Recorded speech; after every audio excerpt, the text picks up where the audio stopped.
Let's quickly talk about the CrowdStrike case which happened a few days ago and combine that with the liability question, because a lot of people are now asking is like, how can it be that software vendors completely nail out any liability for any of these scenarios in their end-user license agreements and everything else? It even goes further. It actually explicitly says you cannot actually use these tools for any critical infrastructure. And the reasoning for that, it's very, very hard to cover the liability. Take the example of CrowdStrike. 8.5 million devices is the current estimate have been affected.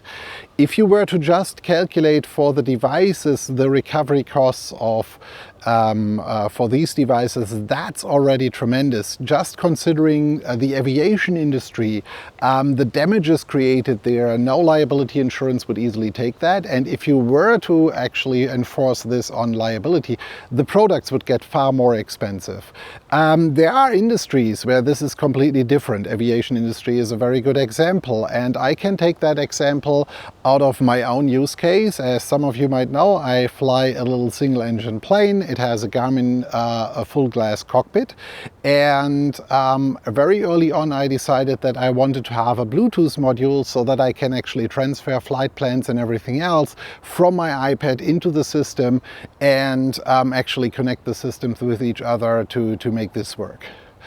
Take a rough guess, it's basically a serial to Bluetooth adapter which needs to be added to the system on how much this is going to be costing you.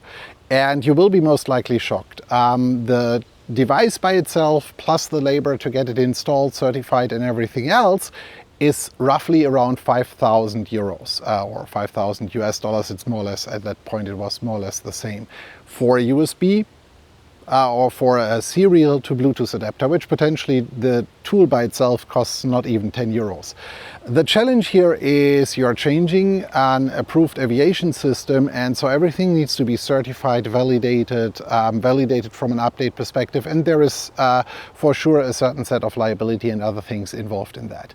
So if we take that example and move that over to our software industry, you would potentially have a similar scenario. So all of the sudden the antivirus agent or the endpoint detection agent would actually be far more expensive per device than anything else. By the way, Windows actually excludes these things as well. However, you can go to Microsoft and actually have a different term, but then actually also the pricing is going to change.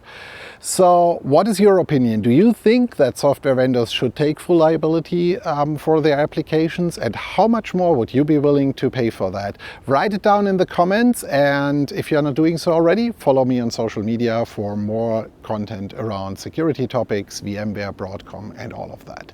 See you soon.